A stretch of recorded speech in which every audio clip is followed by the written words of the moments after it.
Good evening, everybody. I am welcome to my channel, Uniquely Me with Simone Stewart. Now, guys, normally I would come live on a Thursday night with a guest talking everything business, right? Women in business, entrepreneurship, money, how to make money, how to find a side hustle. So that's what we do on a Thursday night. So as you can see, I'm actually driving, but I thought I would drive and pre-record tonight's presentation. I'm going to post it when I'm through. Actually, I just didn't want to do the live while I am driving, but I do want to drop a few nuggets with you this evening, since I really don't have a guest so for this evening, so I will be the guest. So guys, here's a question for you and for my woman, my female tribe, my female business owners. How do you measure success? That's the question. How do you measure success, right? Do we measure success based on how much money we have in the bank, how much money we have when we open our cash registers, or when you get your book? Do you look at to see how much money is there and use that to measure how much money you have made? Do you measure your success based on how much house or car you have? How do you measure success, right? Do you measure success based on what you have accomplished, right? In terms of being able to start a business, being able to not just start the business, but also to have that business running for at least a year or two and continuing. Because, and I say that because, guys, a number of persons have started. I remember some time ago, it is said that if you have, I'm just going to use figures, if you have 10 persons starting a business within a year, maybe of that 10, maybe only 2% will make it through to their fifth or seventh year per se. And so the question is, why do we not have a higher percentage of businesses that have started? Why do we not have a larger percentage surviving or continuing? There are several factors, guys, that impacts the survival of a business. And so we know that one of the things that impacts the survival of a business is capital, right? Cash is king, guys. That's what they say, cash is king. And so capital is one of the thing that keeps a business afloat, especially if you have major overheads. And we know the regular overheads that takes the most cash, right? We know the rent, the mortgage, if you have one. And this is for the business now. We know there is the utility bills. We know there is the salary, right? And then we know if you have to buy stock, that of course can be a huge portion of your expenses. And so that can have a lot to do with if you survive, right, in business. Then there is also the matter of sourcing your products, right? And I'm talking more now for those who are more product based. Sourcing your product, especially if you have gone into a particular niche area where you have very little control over the production, the sourcing and production of those products. That too can be a deterrent or a killer to your business surviving. So for instance, if you are in a particular, let's say you're doing here, that's one of those. that it's so easy to get in, because guys, again, there's some businesses that are easy to get into, right, but they are hard to sustain. So you get into the hair business, but what I have found over time is that the hair, the matter of the synthetic hair or the human hair or whatever it is, they change so often. The color change, the style change, the this change, the that change, and so finding the supplier can be quite a challenge. Now the next challenge is also, depending on where you are geographically and where you are sourcing your products from, that can also be another matter, right? So for instance, if you're here in Jamaica and you're sourcing your stuff from Alibaba in particular, so we know on Alibaba you are sourcing products from the China market, the Japanese market, the Bangladesh market, so many other places. A deterrent or a killer to your business surviving when you have to source from other geographical locations is the exchange rate, for instance. Also, the whole matter of shipping and handling, the expenses, right? That can also be a killer to your business, right? Another thing that can be a killer to your business are what we call the governmental government laws, or what you call it now, conditions to operate. Because again, you can start something, guys, that is not tax bound, but then by the time you are to continue in the business, what you have found or over time is that there are new laws, there are new I must say, new fiscal laws or that kind of thing, taxes that comes on, and again, that kills your market. The big killer too, guys, especially for those of us who are small business owners, happens to be now when we have larger players in the market and you are a small person trying to survive or trying to play in the field where there are several big companies. It gets pretty hard to survive in business and last beyond the year. Now lastly, it's another thing that kills your business or keep you from continuing and surviving is the matter too, guys, of your customer base. Now let me share something with you. While you're operating, because we tend to see this happening a lot, you're operating your business or your side hustle, for want of a better word, and you probably have 2 or 3 persons that you are serving, right, with your products and your services. And so, because it's always said that for business you must always start with your inner circle. And so your inner circle, as you know, is going to be your family members, your co-workers, your neighbors. But how often are they going to be needing that product or service that you are providing, right? And so you will find that the first month or 2, it's all good that you're able to supply them. But what you find happening, guys, is that within the sustainability of that, in terms of just having such a small customer base, it becomes troublesome, because they are not necessarily going to be needing that product. And again, it all depends what it is. They may not need that product for another 6 months. And so what are you going to be doing within that time that they are not in need of your product? Now what we find is a lot of persons tend to leave, for instance, leave their 9-to-5 job, right? Leave their 9-to-5 job, or slack off in a sense with just a small customer base. So they have not proceeded to establish a good customer base, right? So that they can guarantee the survival of their business.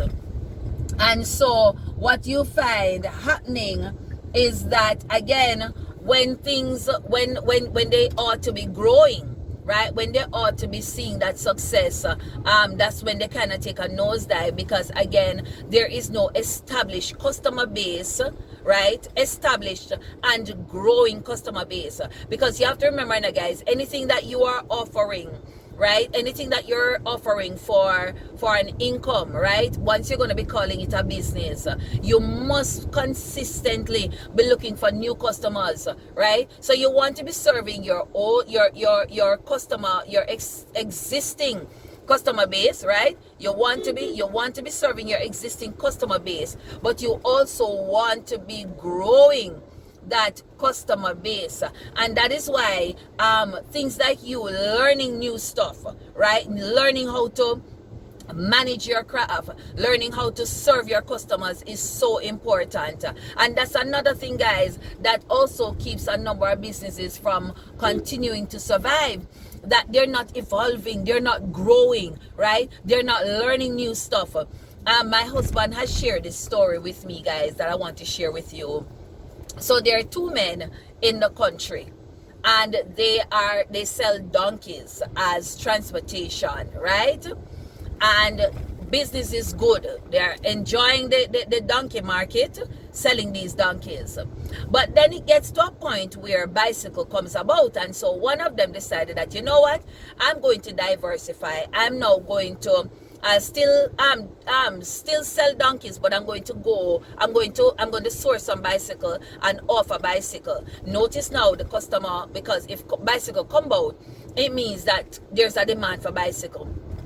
So while that one decided that he's going to get involved in the bicycle market, the other one decided that no, donkey him selling, him not swerving, he's specializing in donkeys. So the other one with the bicycle, who is now exclusively gone bicycle now, then he recognizes now that there comes the car market. So he moved now from selling donkeys to bicycles, and moved from bicycles to selling cars. You know what happened to the other one? He's still selling donkeys. He has not moved. Now, guys, if you understand exactly where I'm going, you would have recognized over time that the demand for cars has so evolved, and there's such a demand for cars and different cars, which the one who chose to have diversified himself has enjoyed the returns of selling cars, and would have established and accomplished so much, and would have been successful in more ways than one, while the other one, who continues to sell donkeys, might I add that strong possibility he is no longer in business. Why? How many people are using donkeys now? If you go into the market, into the country areas, you will find that every little farmer no longer has a donkey, but has a bicycle or a bike or has a van and that kind of thing. Point I'm making, guys, is that you have to keep diversifying yourself. You have to keep diversifying your business, right, if you are going to survive. And so it comes back to the question, how do you measure your success, right? Are you measuring your success based on the fact that you are the only player in the market? You have this market locked. But yeah, nothing is wrong with being the leader in the market. But leader in what?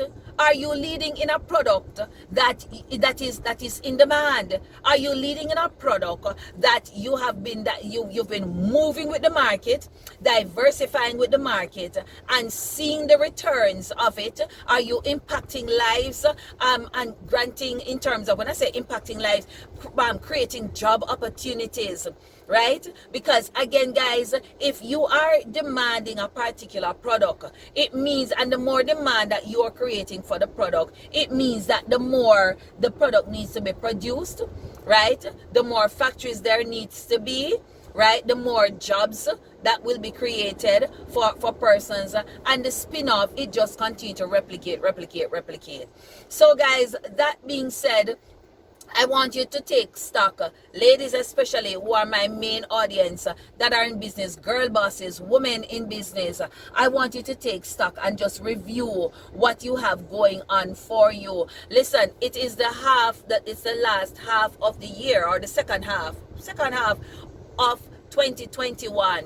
And the reality is that if you have not yet started, right, it's about time you got started, right, with that business idea that you've been toying with all this time. Because all the time, if you have not started, let me tell you, see, if you got this idea from last year, 6 months ago, and you did not start, that's 6 months, you're 6 months behind.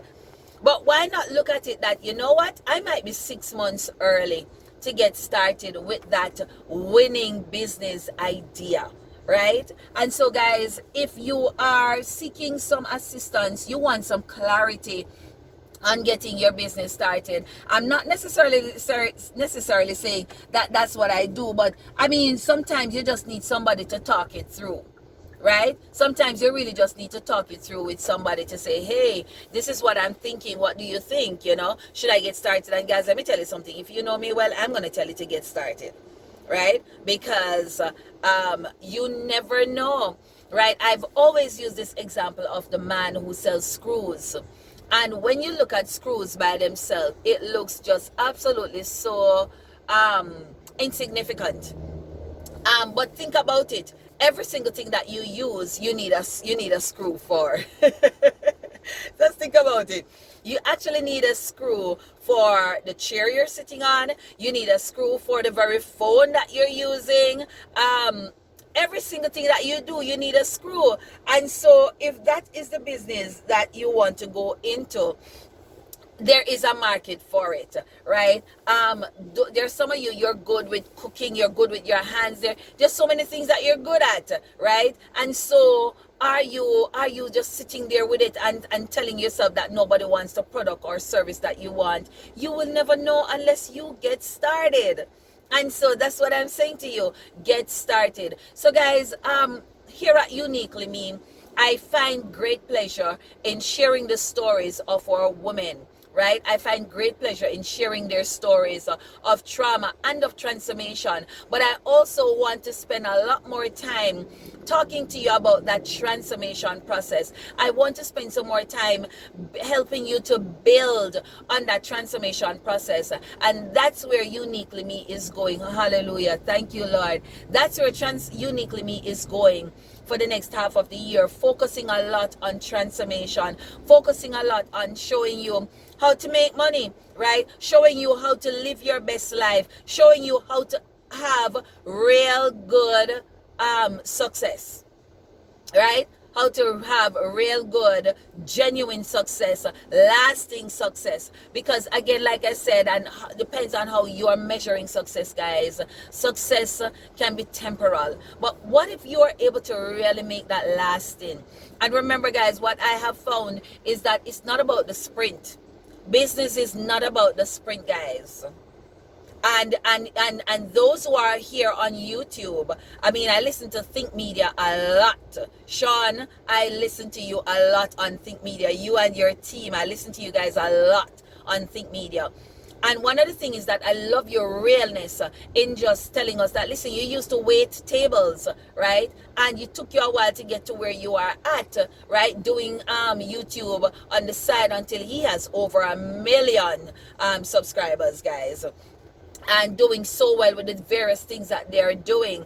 And so he, along with so many others, will tell you that they had to take baby steps, right? It's one step at a time. But you know what happened? When you keep doing one step at a time, guess what happened? After a while, you have run a mile. And when you've gone that mile and you keep going, That's it. So the point I'm making is that, guys, that transformation process, I want to guide you guys through it. I want to take you guys on a journey, because I too am going through transformation and I love it. I absolutely love it. It's great success, and it's even more fulfilling just going this journey with you on it with me. So thank you guys. That's tonight. That's today. That's Thursday night live for you.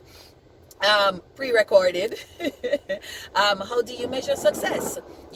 Are you going to be that man who remains in the donkey market and becomes irrelevant, or are you going to be the donkey investor who recognize that you need to diversify yourself and you need to move with the times and move over to bicycles and move from bicycles onto selling cars and trucks and vans and enjoying long lasting success? So guys, I need you to do something for me because this will definitely help me to be successful.